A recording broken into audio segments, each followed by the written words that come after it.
ने प्रणाम किया, जय जय जय सच्चिदानंद जगदीशा, हे ईश्वर हे जगदीश सब जानने वाले, आपको मेरा शंकर का कोटि कोटि नमन। शंकर जी ने राम जी को प्रणाम किया। ये रामचरितमानस के अनुसार हम कथा सुना रहे हैं आपको।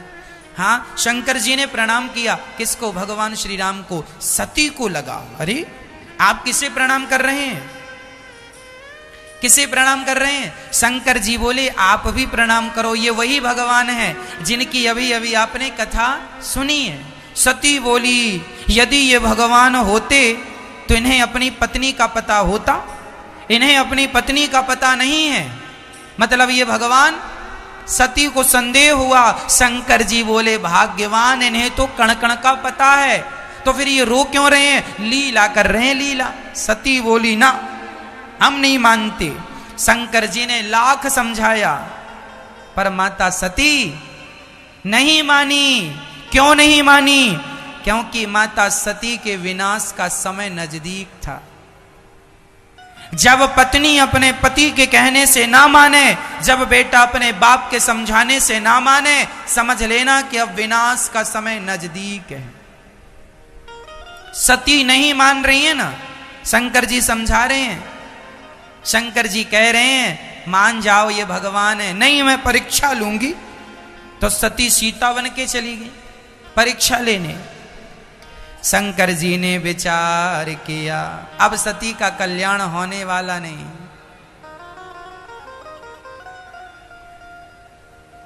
हरि इच्छा भावी बलवाना, बड़ी बलवान है ये भावी, होनी तो होके रहे, अनहोनी ना होए, और जाको राखे राम जी मार सके ना कोई।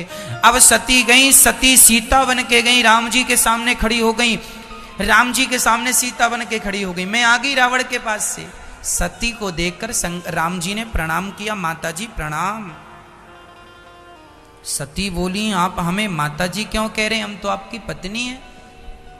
राम जी बोले माँ असत्य क्यों कहती हैं, आप तो शिव की पत्नी हैं, आप तो हमारी माँ हैं, हम तो आपके पुत्र हैं। अब शंकर जी राम जी की बातें सुन के माता सती के तो पसीना छूटने लगा। प्रभु आपने हमें पहचाना कैसे, हम तो सीता बन के खड़ी हैं। राम जी ने कहा माँ स्वरूप बना लेना सरल है, स्वभाव बना पाना कठिन है। मेरी सीता का स्वरूप तो आपने बना लिया, पर मेरी सीता का स्वभाव कहां से लाओगी? मेरी सीता तो सदा अपने पति अर्थात राम के पीछे खड़ी होती है, आप तो आगे खड़ी हो। आगे तो माँ ही खड़ी हो सकती है, मेरी सीता कभी नहीं खड़ी हो सकती। आप आगे खड़ी हो गई हैं। सीता हमेशा पीछे खड़ी होती थी राम के, और ये आप आगे खड़ी हैं, इसलिए आप मेरी सीता नहीं है। अब सती वहां से जाने भागने लगी। जब सती माता गई तो राम जी ने अपना रूप दिखाया, जहां देखे वहां सीताराम सीताराम सीता, सब जगह सीताराम कण कण में दिखाई। अब सती ने आंख बंद कर लिया। कुछ लोग ऐसे होते हैं कि जिनके मन मुताबिक बात ना हो तो लोग सत्य से भी आंख मूंद लेते हैं, और सत्य से आंख मूंद लेने से काम नहीं होगा, सत्य को स्वीकार करना ही पड़ता है। तुम्हारे आंख बंद करने से क्या होगा? तुम आंख बंद कर लोगे तो क्या सत्य नजर नहीं आएगा? तुम्हें नजर नहीं आएगा, औरों को नजर तो आ रहा है।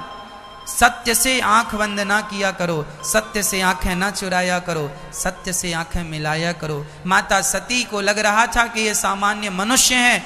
शंकर जी ने समझाया था, ठीक ही कहा था भगवान शंकर ने, पर माता सती नहीं मानी और बाद में गई। शंकर जी ने कहा हो गई परीक्षा, तो झूठ कह दिया, कछु ना परीक्षा लीन गुसाई, तुम्हारी तरफ प्रणाम करके चली आई। शंकर जी ने त्याग दिया, आपने मेरी माँ का रूप बनाया है। शंकर जी सीता को अपनी माँ मानते हैं और राम को अपना पिता मानते हैं। अब मेरी पत्नी ने माँ का रूप बना लिया है, अब इसे पत्नी के रूप में स्वीकार कैसे करें? शंकर जी ने माता सती का त्याग कर दिया, और वही सती दक्ष के यज्ञ में जलकर भस्म हुई, और वही जब पार्वती के रूप में आई तब शंकर जी उन्होंने स्वीकार किया। कहने का तात्पर्य इन कथाओं का यही है कि जो समझ रहे हैं भगवान की कथाओं को, समझ लेना कि भगवान उन्हें समझाना चाह रहे हैं, और जो नहीं समझ रहे हैं समझ लेना कि ईश्वर की कृपा भी इन पर नहीं है। ये ईश्वर की कृपा के अधिकारी अभी तक नहीं बने, बन गए होते तो भगवान पर संशय ना करते। संशयात्मा विनश्यति, माता सती ने भगवान पर संशय किया, विनाश हो गया। इसलिए ईश्वर संदेह का नहीं, ईश्वर श्रद्धा का विषय है। ईश्वर पर संदेह ना हो, ईश्वर की सत्ता पर संदेह, उंगलियां ना उठाना कभी कि भगवान है या नहीं। हम आपको कई बार कह चुके हैं कि भगवान पर विश्वास करने के पहले भगवान को पहले प्रैक्टिकली आप देख लो, आप ठोक बजा के देख लो भगवान को, आपके विश्वास पर भगवान खरे उतरते हैं कि नहीं, इसके बाद विश्वास करना। वो ऐसा विश्वास करना, एक तो भगवान पे विश्वास करो मत, और करो तो ऐसा करो कि फिर कभी किसी के तोड़े टूटे ना। ये नहीं कि आज कहने से कर लिया कल तोड़ दिया, कर लिया, ऐसा नहीं। भगवान पे एक बार विश्वास करो फिर टूटे ना। मंत्र जाप मम दृढ़ विश्वासा, कितनी भी मुसीबत आ जाए। अब हम बहुत भजन करते हैं भगवान का, पर कल से हमारे खाने को रोटी ना रह जाए तो हम कहेंगे अरे भगवान तुम्हारी इतनी पूजा की, तुमने तो खाने को रोटी नहीं दी। अरे तो हम पूजा इसलिए नहीं करते कि हमें खाने को रोटियां मिलती रहें। अरे भूखे सोएंगे तो भूखे सो जाएंगे, पर भूखे में भी अपने भगवान का चिंतन करेंगे। ये तो हमारा प्रेम है। हम रोटी के लिए थोड़ी भगवान की पूजा कर रहे हैं कि रोटी मिलेगी। सुदामा को तो रोटियां नहीं मिलती थी, 4 दिन सुदामा जी का चूल्हा नहीं जलता था। क्या इस हाल में सुदामा जी कृष्ण की पूजा नहीं करते थे? मीराबाई तो रानी थी, मीराबाई तो सोना चांदी से भरी थी, लेकिन सब छोड़ के पांव में घुंघरू बांध के संतों के बीच में नाचती थी। कभी खाना मिलता था, कभी नहीं मिलता था, कभी भूखी सोना पड़ता था, लेकिन इस हाल में भी मीराबाई ने तो भगवान को नहीं छोड़ा ना। मेरी माँ, एक बात समझा दूं आपको, तुम्हारा सुख दुख हानि लाभ ये विषय अलग है और भक्ति अलग विषय है। आप लोगों को यही समझ में नहीं आता कि भक्ति विषय क्या है। आप लोगों को लगता है महाराज हम तो भगवान की पूजा करते हैं, अब हमारे घर में कोई मरे ना, किसी की मृत्यु नहीं होनी चाहिए। अचानक किसी का पति मर गया, अरे हमने तो इतनी पूजा की और हमारा तो पति मर गया। अरे हमने तो इतना पूजा की, हमारा तो बेटा मर गया। अरे हमने तो इतनी पूजा की, हमारी तो पत्नी मर गई। क्यों? पूजा करते थे तो क्या तुम्हारी पत्नी अमर हो जाएगी, बेटा अमर हो जाएगा? मरेगा नहीं। मौत तो आएगी, जितना तय था उतना तुमने भोग लिया। तुम्हारी जो भक्ति है उसका जो परिणाम है, उसका जो फल है, वह फल अलग मिलेगा आपको, है ना, वह अलग मिलेगा।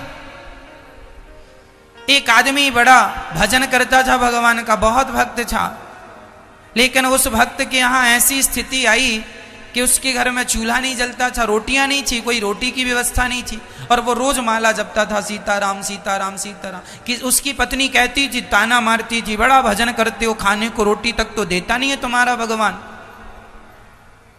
तो वो कहते हैं कि देख, मैं रोटी की चाहत लेके थोड़ी भजन कर रहा हूं, रोटी ना मिले मैं भूखा रह जाऊंगा, पर फिर भी इस हाल में मैं भजन करना नहीं छोड़ूंगा। मेरी माँ, जब तुम्हें जीवन में मुसीबत आने लग जाए, जीवन में संकट आने लग जाए, विपत्तियां आने लग जाएं, तब समझ लेना कि ईश्वर तुम्हारी भक्ति की परीक्षा ले रहा है, और इस परीक्षा में तुम्हें पास होना है। तुम बिल्कुल अपने मन को डगमगाना मत, कसौटी में अपने आप को कस के रखना, पार हो जाओगे। ईश्वर की परीक्षाएं, राजा हरिश्चंद्र पर मुसीबत आई कि नहीं? सोने को चमकाना होगा ना तो भट्टी में डालना ही पड़ता है। ईश्वर भी अपने भक्त को भट्टी पे डालते हैं, दुखों की आग में तपाते हैं। देखता हूं तुम कितने कच्चे और कितने पक्के हो। अरे 100 रुपए का घड़ा खरीदते हो ना मेरी माँ, उस घड़े को भी तुम तक पहुंचाने के पहले आग से गुजरना पड़ता है।